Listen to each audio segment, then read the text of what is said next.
Welcome to the 10th episode of the Meet the Mancunian podcast, Social Impact Stories from Manchester, Season 4. I'm Deepa Thomas Sutcliffe, your friendly host.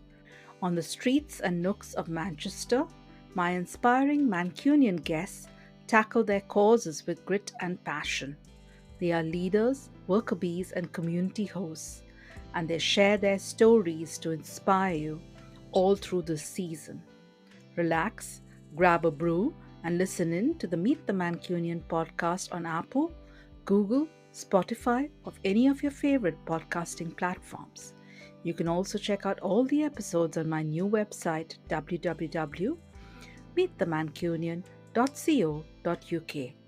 I wanted to take a moment to introduce the podcast's new expanded name. As I mentioned last week, it's now the Meet the Mancunian podcast, Social Impact Stories from Manchester. I've added social impact stories to make it easy for listeners to know what the podcast is about. And what some of my new listeners may not know is that Mancunians are people from Manchester, UK. And now back to episode 10 of season 4.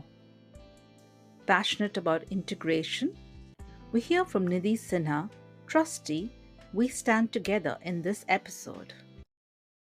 I'm delighted to introduce my guest, Nidhi Sinha, trustee, We Stand Together. Thank you so much, Nidhi, for joining me today. It's a Saturday afternoon. It's a lovely day. It's not too cold outside. Hope you have having a nice weekend. Yes, thank you. Thank you for inviting me to come onto your podcast. Yeah, looking forward to hearing all about the so much good work that you're doing. But first, maybe tell us about your passion for integration. How did you get that? And what quite do you define integration as? There's a very Because everyone's got a unique take, isn't They it? have, yes. It's a very good question. I first started my journey, I would say, about 5 years ago, maybe six now, after my late father, and his death brought about quite an unstable foundation for me. And it's only then I realized the impact that we all have growing up of our parents. Because my father was a community relations officer. And in his role as a little child, growing up as a little girl here in Manchester, I was taken to all different communities, handing bouquets of flowers to the Lord Mayor and going to the Chinese community, visiting the Jewish community. I didn't know what I was doing. I was just hanging around with my father. And I think that's what brings the unique style of what I do, because as you know, within the Indian community, most parents are doctors, lawyers, accountants. There are very few community leaders. And so my father was, a pinnacle of faith and bringing people together, especially the Indian community, to participate in integrating within Manchester. So when he passed away, I it's crazy how your foundations shake at that time, and I felt that there was a need for a female Asian voice out there, and that's where my journey began. I'm now the coordinator of Sangha, which is a community-led organization helping to integrate the South Asian community into the different stratas of life within Manchester. Yeah. So that must have been a very difficult time as well, I'm sure, losing your dad and then having to, reevaluate your what you're going to Yeah. do for the next many years. So, and as you just introduced your role with Sangha Manchester's, and then you're also working as a trustee for We Stand Together. So tell us about how you got involved with these organizations. That's What led you to that That's a moment? great And question, and I'm really glad you asked that because it gives other people opportunities to also get involved within community life and become a community activist. I became heavily involved with Manchester and the different community projects because there's a plethora of projects within Manchester. For example, there's a Challenging Hate Forum, which the Dean chairs at Manchester Cathedral. There's Faith Network for Manchester, the Manchester Climate Change Board, We Stand Together. I also volunteered myself as a chaplain at St. Peter's House for Manchester University students. So I just put myself out there, and I did a lot of voluntary work for about 3 years before I got a full time job, and still continue to lead with passion in community aspects. Thank you for sharing that, Nidhi. And it's always interesting, and it's also interesting that we're actually talking to each other at the end of Trustee Week this week, isn't it? Because I'm also a trustee with an animal charity, Tree of Life for Animals, been Wonderful. for the last 2 years, and they're actually Rajasthan based, but I'm on the UK board, so they're a lovely Well, non-profit, I'd very like to hear a small, bit more about that and how we can for sure. integrate that into, some projects within Manchester. That would be great. Yeah, absolutely. Would love to talk to you about that. So tell us about what We Stand Together do and what, Sangha Manchester does. Sure. So We Stand Together is a an organization that allows all the different community groups to get together and work together in order to bring about change, changing mindsets, challenging hate.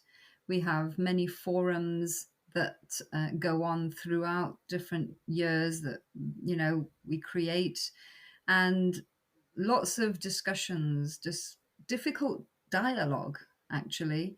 And I think our challenge is to bring people who wouldn't necessarily come to the table to get there. And that's the challenge that we face, because usually you see the usual suspects in a lot of these meetings, but we're rolling out to different schools and, trying to get as many people involved as we can.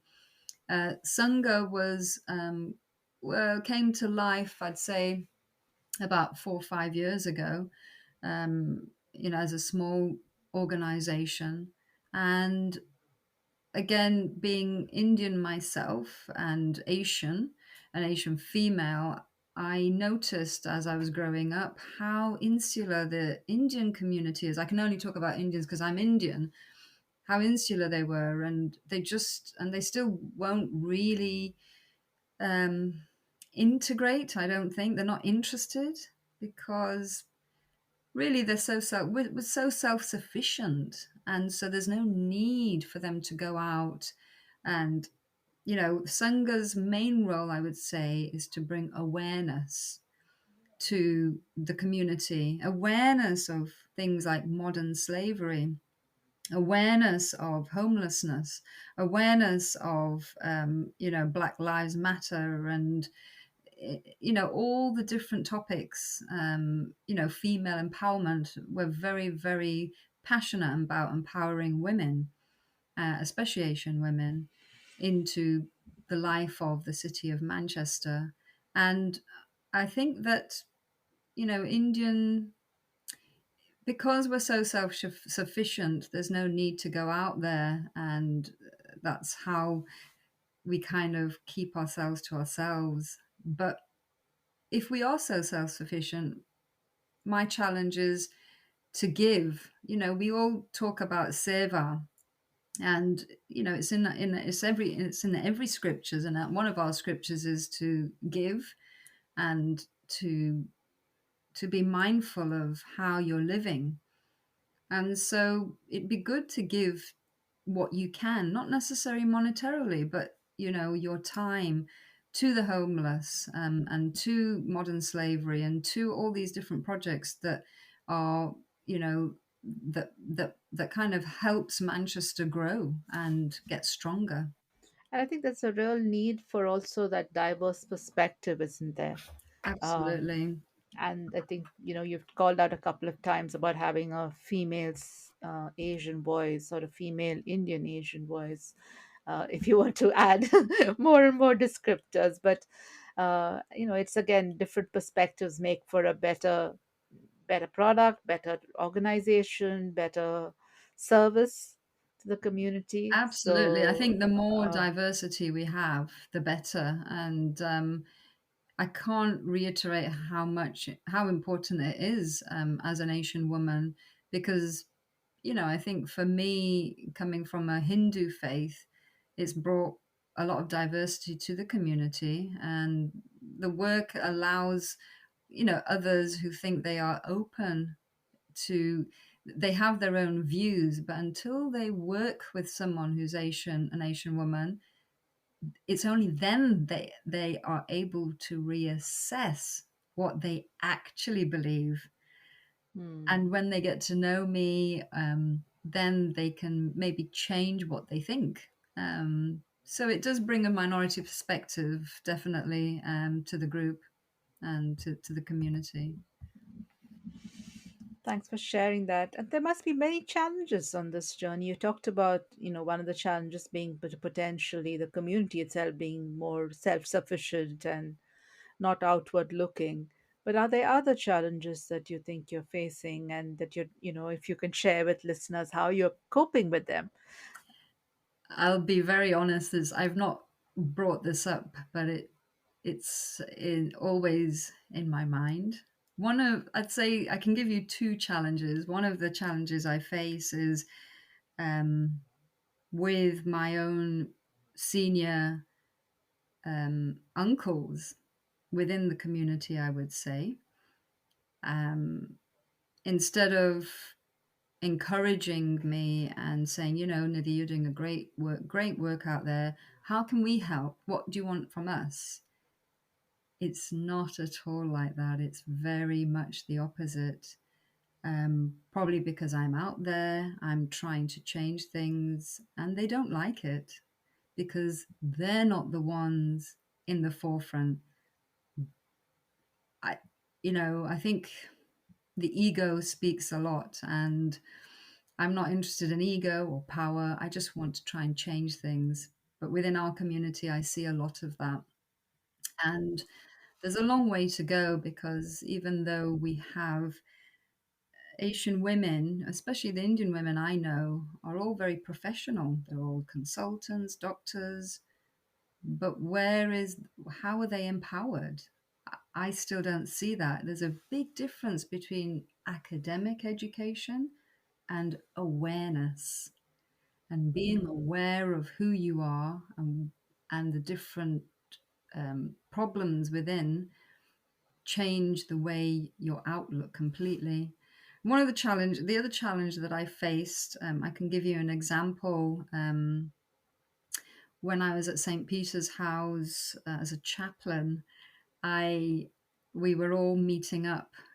All the faith leaders were meeting up for a discussion, and we were meeting in the foyer, and a rabbi came through to join our group, and he didn't even acknowledge me. He met everybody else and said hello. He's an Orthodox rabbi, and felt it felt so awkward. I felt upset and cross. Um, but I think with resilience and you have to be resilient and thick-skinned. And actually, it wasn't only me who noticed that. My son happened to be there because he had inset day, and so I had to bring him along with me. And the head of the chaplaincy after said, Nidhi, I saw what happened. Are you okay? Do you want to discuss it? And I said, no, I think what I'd like to do is bring it up in the next meeting. Um, Very good. so, I didn't want to compromise my core values of equality and inclusion and justice. So I brought it up in the next meeting, and we had a full topic on how to welcome one another, because often faith leaders don't know themselves how a Muslim would greet a Hindu, or how a Hindu would greet a Jewish person, and a Christian. How do we greet each other? If we ourselves aren't able to do that, how do we expect the outer the outer circle to communicate with one another. And they really appreciated that, and they took to it well. But initially, it was very difficult because he blatantly ignored me because I was a woman. Yeah. And I think this is the thing, right? Whenever difficult conversations, changing stereotypes and perceptions, or just ensuring a level playing field, it is sometimes hard for those who go before, uh, and have those torch bearers, let's call it. I've seen it in my own professional life. When I started working, there was a lot of times when you were just thought of as very glamorous, Mm, and that's why it wasn't your hard work, it wasn't anything else, it was you were being recognized, I was getting promoted every year, but all of this is supposed to be because I had a pretty face, and you'd be like, yeah, really, yeah, is that all you can see? yeah, And having to work hard, to didn't wasn't even counted. It was just like, oh, it's so easy for you. And this is the thing, you sometimes, I know times have changed a lot, and everywhere, women are taking that center stage, but very often you do get talked down to. yeah, And I think absolutely. you're doing the absolutely right thing. Everybody's got their own method of coping with it, but you need to. I would have probably reached out to him and said hello. Yes, well, I That would have been my way to do I it. didn't get an opportunity to do that because, as soon as he ignored me, kind of went Walked to, past, yeah. yeah, yeah, walked past, exactly. And also, I think, there are different ways of greeting, so you're not allowed to touch or shake hands, or so purposely there was no eye contact there. And so I don't mind having an eye contact, that's good Hmm. enough, eye contact and saying hello, but there was no eye contact at all. So that could have been quite awkward. But yeah, I think there's a lot of work still to be done out there, and it would be great to see more Asian women within community work because there's just not enough. It's very, very male orientated. I'm also a member of the faith leaders at Bishop's Court with the bishop, and again, one of my passions is to try to get more female priests. That's a big passion of mine to try to Hmm. change. Yeah. It is. There's always some really good stuff to be done, isn't there? And keep your passion going. We need more passionate people out there. Hmm. I do have one guest that I will introduce you to. She runs Mirror Me Right. I don't know if you know her, Aisha Ansari Chowdhury. No. She runs an inclusive bookstore, Ah, online bookstore, and she works with schools to get into their curriculum in Manchester. because in Manchester, and was basically the concept is that her children couldn't find representative books that included people her like themselves, and so she started this concept, and I think it's a lockdown project if I remember right. And Yeah. I interviewed her in one of the earlier seasons, and she was very passionate, lovely person, and Well, that's I'm happy amazing. to I'm That, happy to do a little introduction for oh yeah, you. that would be great. I mean, that's similar to, my ethos of, trying to change mindsets. And during your work doing community projects, you don't realize how many people you touch along the way. And I didn't realize until my daughter, who's now at university, and the amount of work she's doing now to change things. I feel very proud of her because, she's obviously seen the stuff that I'm doing over the years, and works very hard for inclusion and women's rights and climate change, so she's out there too. um, Yeah, and occasionally I get women coming to me going, oh, that was really good, that was brilliant what you've just done. I'm like, really? You just don't think. And I said, well, as long as you can do the same, and I hope to see you there next time. So it's about encouraging one another and Yeah. collaborating, making friendships. And I think that's slowly how you start changing mindsets. That's true. And I think the bonds that women can build are very, very strong ones. So Yes. it is really good. It brings us very well to a question I have, which is what impact would you say you've made through your work? And you can take either We Stand Together or Sangapi Manchester, whichever you like, and talk about it, please. Um, well, I think that giving a voice as an Asian female, an Indian Asian female, has changed the views of people. I think that's important. I spoke earlier about how just being out there in the community allows others to reassess their views about Asian women. Hmm. I work at the cathedral as well. So you can imagine having a brown face at the cathedral in different departments is not very common. And so I think it's very important just to be out there representing yourself and representing your community. That way, what happens is conversations take place, conversations you never thought would happen through becoming friends, through making friendships. And that's how mindsets and people change the way they feel, the way they do things. And hopefully that then becomes a ripple effect to others. Only the other day, I spoke to somebody about how someone perceived me working at the cathedral. And it's bizarre, really, because, here we have an Asian prime minister who is overtly a different religion running the country.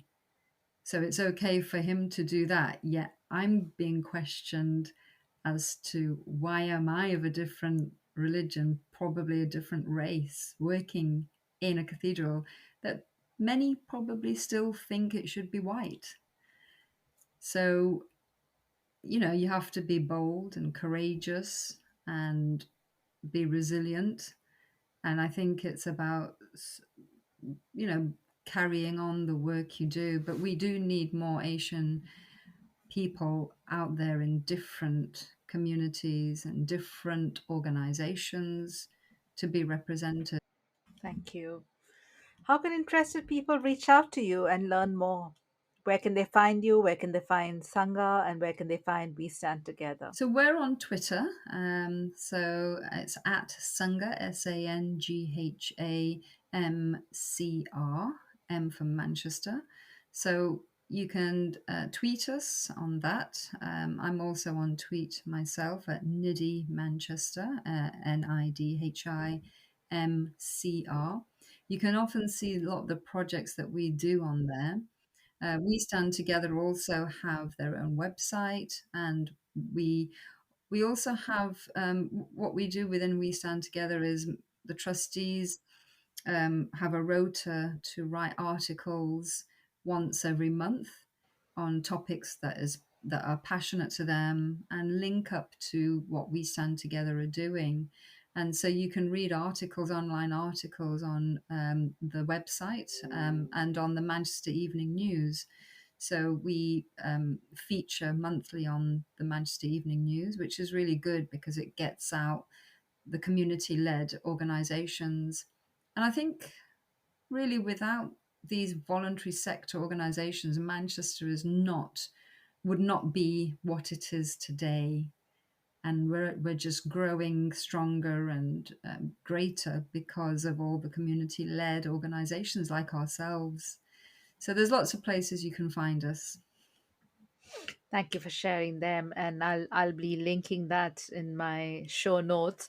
Can I just check? I couldn't find the website for Sangha Manchester. Is there a website No, that we I should? don't have a No. website because So of just the lack of Twitter feed resources. So we're is the just on best Twitter at way. the moment. And as we grow and as we get more volunteers and people, so again, if anyone's interested to, and passionate about trying to integrate the Asian community, please do reach out to me, and we can always find different projects. One of the biggest projects we did lately was an NHS project, trying to get the voices of Asian women within the maternity unit.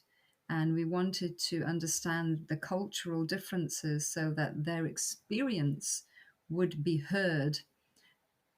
But getting the women was so challenging. Even giving them money, after giving them money, it was hard.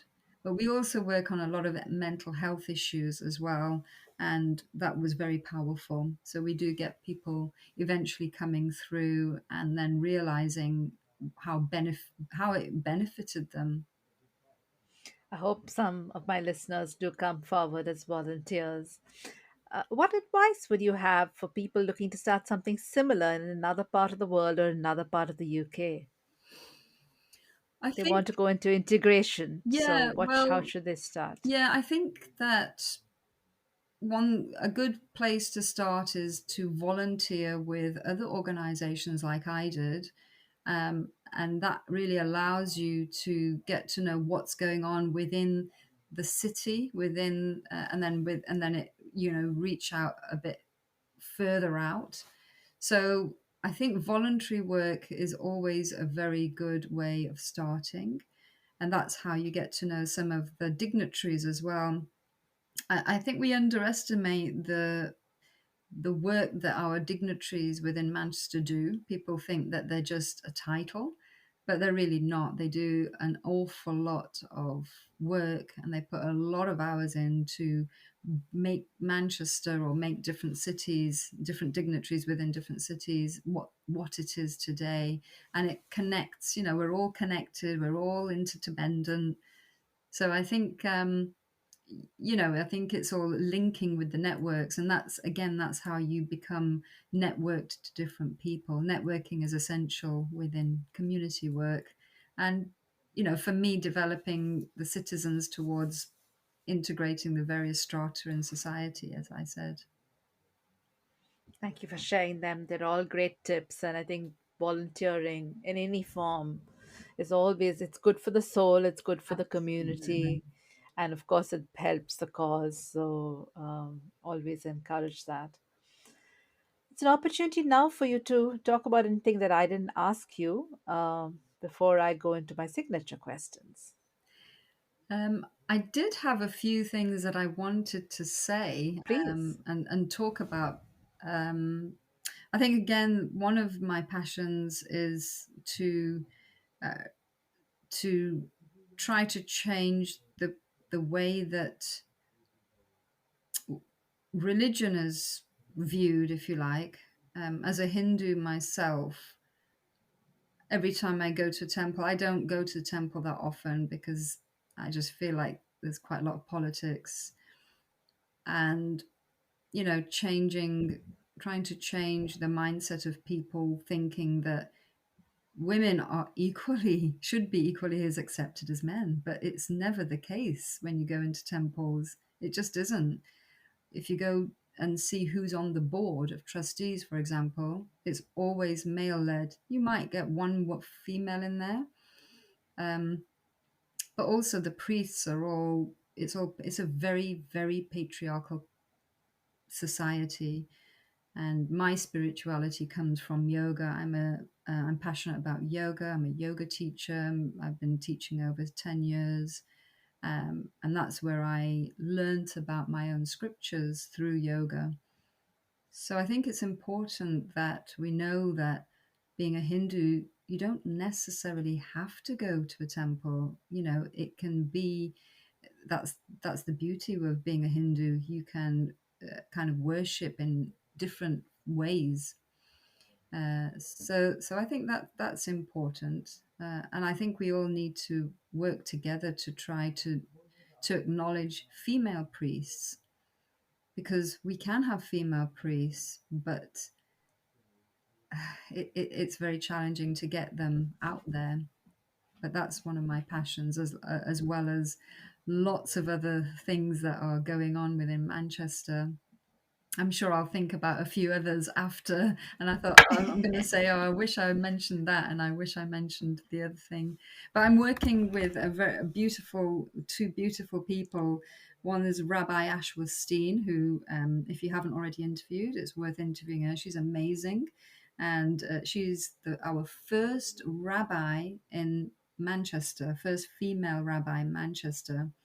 And I was almost in tears when I went to her inauguration, um, when she was being ordained there. And um, because on the platform, you had the senior rabbis giving her advice and giving her encouragement and saying, "You're going to be brilliant at this.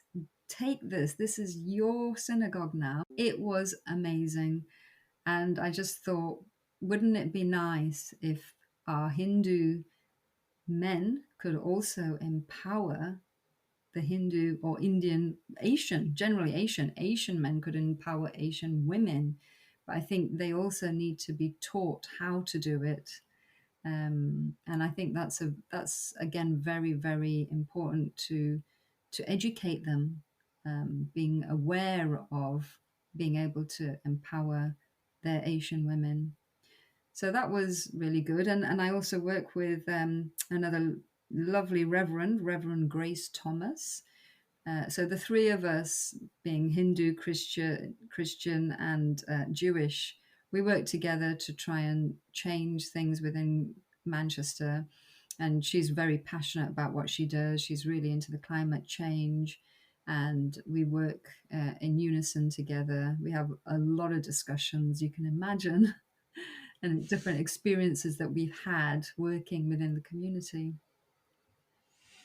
Thank you for sharing that. And they sound like wonderful people like yourself. Mm. Um, Thank you. I'm now going to move to the signature questions that I ask all my guests.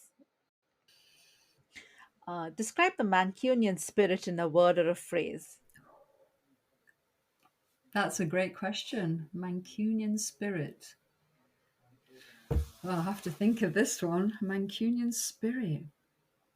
I think, in a word or a phrase, I think it's being friendly. We are such friendly, passionate people that, it allows us to do the work that we do, to collaborate and partnership with not just people of Manchester, but going wider.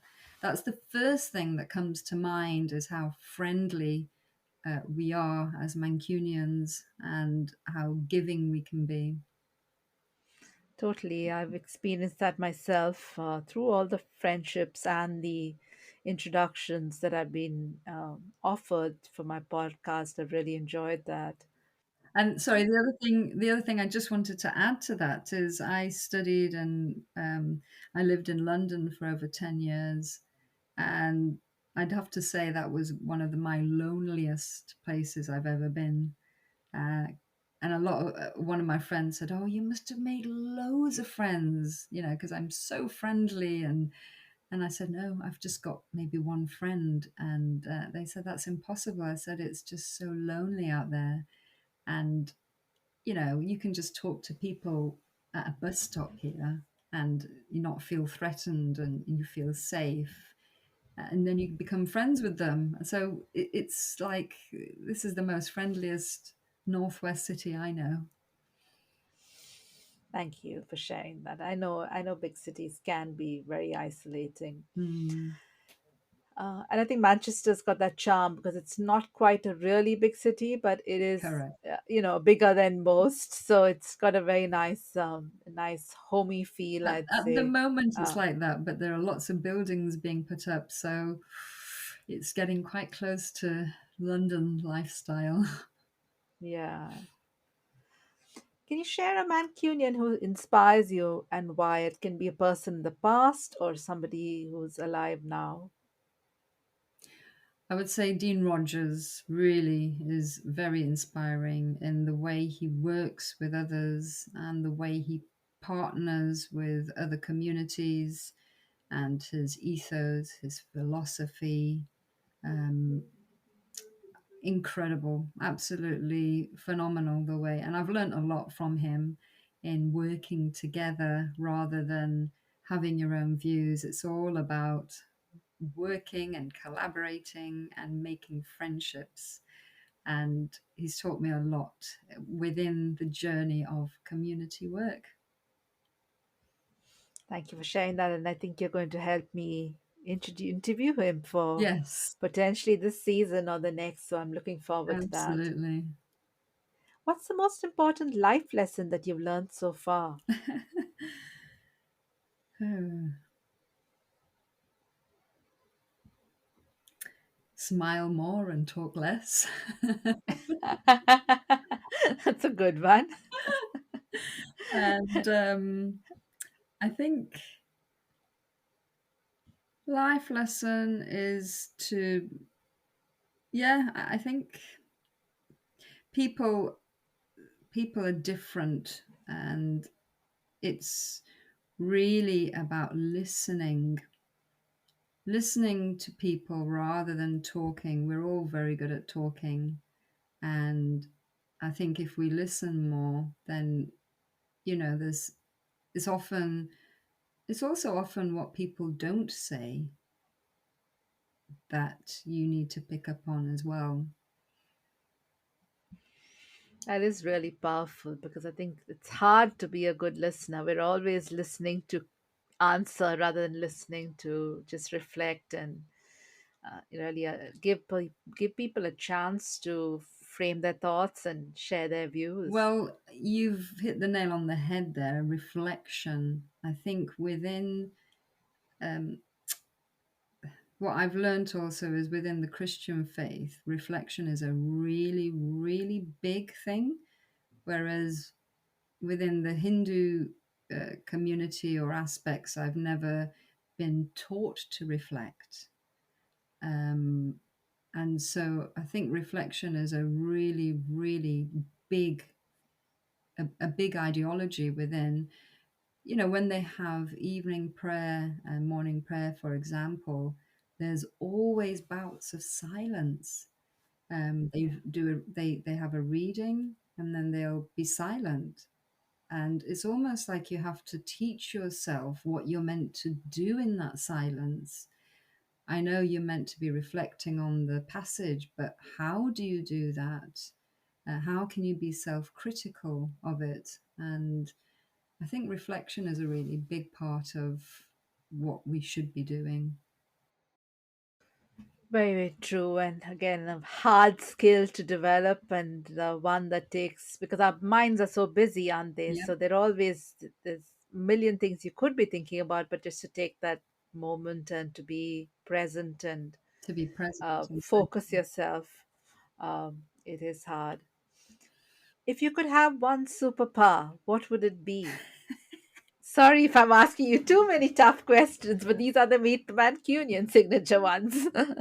Superpower. Wow. I think I was thinking about this the other day, but now it's gone. You think about these things deeply, and then in the flash of a moment, it's kind of gone. Superpower. You Wow. can go for something fun if you like. um, well, I do a lot of yoga, and I think for me, yoga is my superpower anyway. It gives me a lot of energy. It gives me that is my time for reflection, and um, it is magical. It's a magical um, lesson. Each time you practice, there's a lesson that comes out of it. So it's hard to describe just one superpower. I would take all of the superpowers within yoga, which is to be, it gives you strength, it gives you flexibility, it gives you clear thinking, and it gives you passion and um, drive to do the things that you're good at. And a superpower would be all of that is to bring out the best in anybody. That is the superpower, because I think we're all extraordinary people, but we need to bring it out of ourselves, or it may be to just take one person to bring out that superpower within you. Thank you so much for sharing that. That's a very unique one, and I like it very much. And Good. of course, yoga, you know, comes from back home, so that's also a nice little one. Yeah. Thank you so much, Nidhi. This has been wonderful. Welcome. I've really enjoyed our conversation today, and thank you for taking the time. Thank you. Thank you very much. It's been really lovely to meet you, and especially being an Asian female has been really empowering for me to see you doing this. And it's great that you're bringing, this to the table of and helping the community see that. So thank you very much, Deepa. Thanks. Nidhi, I really enjoyed learning about supporting integration today. Dear listener, thank you so much for listening to the 10th episode of the Meet the Mancunian podcast, Season 4. I hope this episode and the podcast itself encourages you to follow your passions, inspired by the amazing Mancunian guests who feature here. Tune in every Tuesday for a new episode or log on to www.meetthemancunian.co.uk to listen to all the episodes and learn more about my podcasting story. Next week, on Tuesday, 31st January 2023, the Meet the Mancunian podcast talks to Alex Wistonley about disability awareness. Season 4 ends on Tuesday, 7th February 2023. I'll be taking a 2-month break then for some travel and finishing up at my day job. Season 5 of the Meet the Mancunian podcast returns on Tuesday, 11th April 2023 with a new series of inspiring guests. I'm already recording for Season 5, so I think you'll enjoy it. Please do leave a review or a voice message on my website www.meetthemancunian.co.uk. It takes only a few minutes. I look forward to hearing from you. You can also follow the Meet the Mancunian podcast on Twitter as @MancunianPod or on Facebook and Instagram as Meet the Mancunian. Do give us a like or a share if you see us there. Thank you so much.